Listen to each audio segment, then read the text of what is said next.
I mean, we have even seen it on recent royal images. The last picture of Queen Elizabeth, lovely picture of her up at Balmoral, summer 2022, with some of her grandchildren, all the great-grandchildren. That had clearly been photoshopped. The Princess of Wales has apologised for any confusion after she said she edited a Mother's Day image of her and her 3 children. Kensington Palace has said it won't reissue the original photo. Her statement was posted on the palace social media after 5 agencies retracted the picture over editing concerns.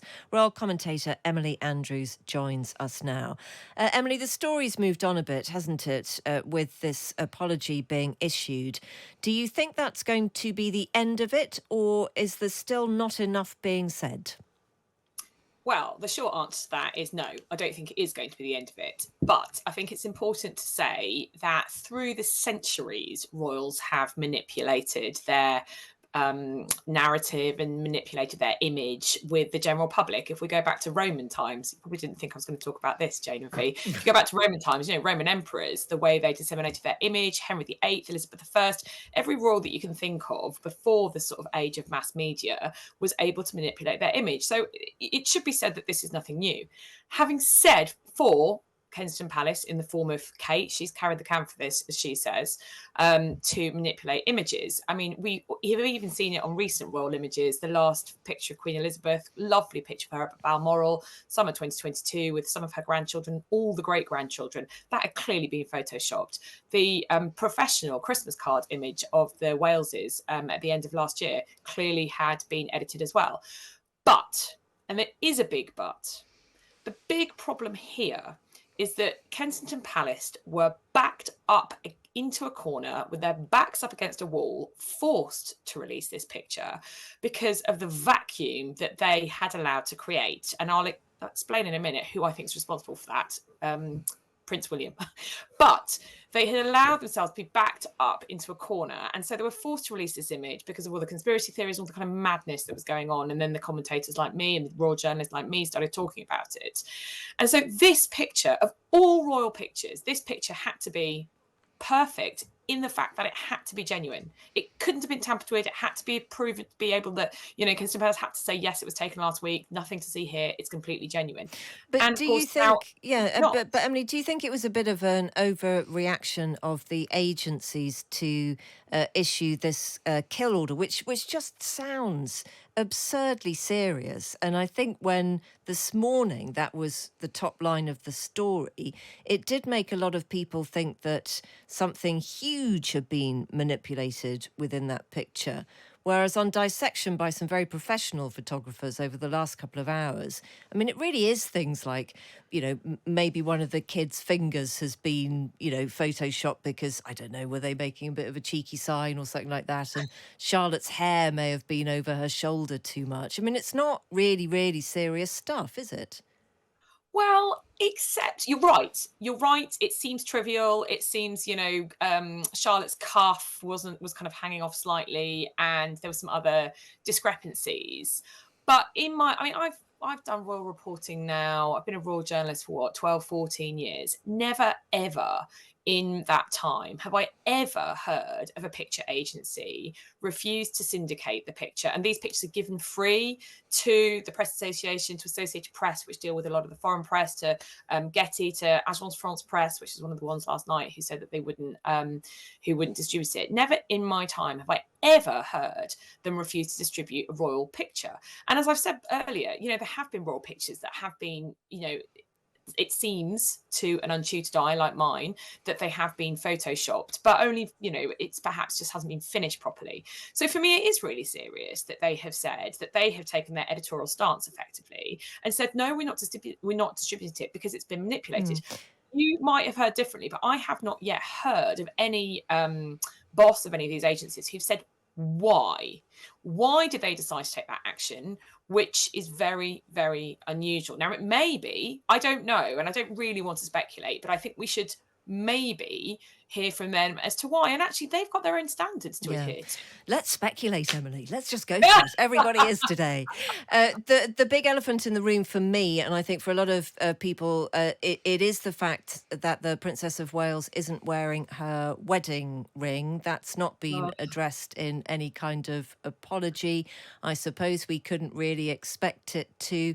Couldn't it just be something really mundane and boring, like she, doesn't wear it at home because it's worth 250 squillion quid? no, actually, that's true. I mean, we're on radio, but I am not wearing my wedding ring, and I rarely wear either my wedding ring or indeed my engagement ring. The reason she doesn't wear her engagement ring when she's off duty, in effect, is because it is so recognisable, and so and I know I've seen this myself. She doesn't wear it when she's not kind of on parade, as it were.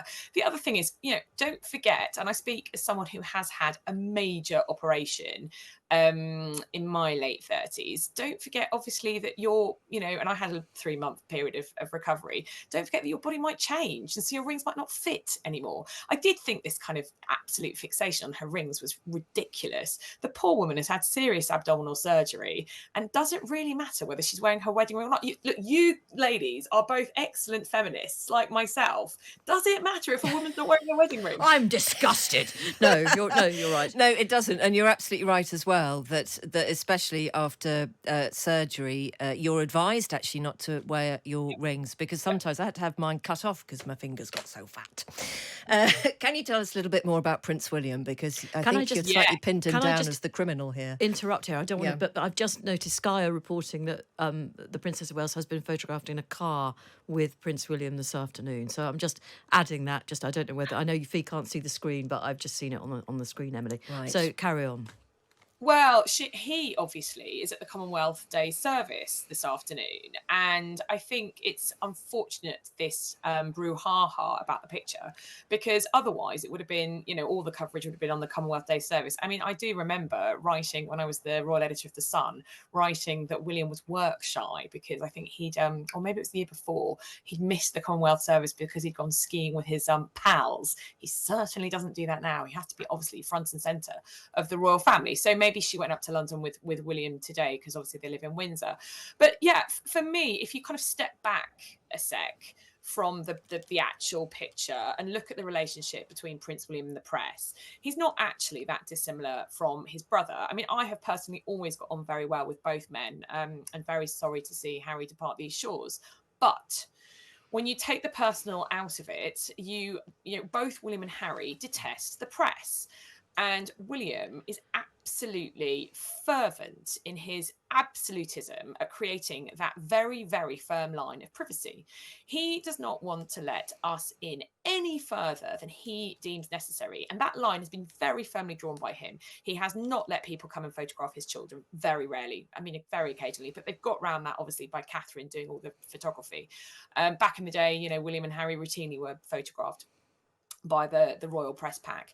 He doesn't let anyone basically into his home unless they are friends. Not even his staff, I think, go to Adelaide Cottage, as I understand it. Obviously they can go to Windsor Castle to work. And so for me, William's obsession, quite understandable, you might think, his background, his death of his mother, what he had to put up with in his childhood, his obsession with his privacy has meant that he's drawn very, very firm boundaries. Understandable, except now he is the Prince of Wales. He is the heir to the throne. He is the next man standing. And the current monarch is indisposed because he's having treatment for cancer. And unfortunately for Prince William, his father having treatment for cancer is at the same time as his wife's had major surgery. And one can't help but compare the treatment of Buckingham Palace with the monarch, probably down to Charles as well, saying, let the cameras in. I've got to be seen to be believed. I'm the monarch. William and Kate, on the other hand, have been absolutely, we are not giving a running commentary. We are not going to say anything. We are not issuing any pictures. And crucially for me, two things. One, when William pulled out of that memorial service for his godfather, the former King of Greece, and didn't say why, he just said it was a personal matter. That massively set the hairs running. And also, I think, because every time journalists have gone to Kensington Palace, and I feel very sorry for the head of comms, he was a lovely man, very, very good at his job. Every time they've gone, he's just basically said off the record, we are not giving a running commentary. We are not giving a running commentary. Yeah. That's fine. But It the is. vacuum gets filled. It gets filled by us having this lovely chat, Emily, which I've enjoyed enormously, especially the cultural Roman references at the beginning, which we welcome on this programme.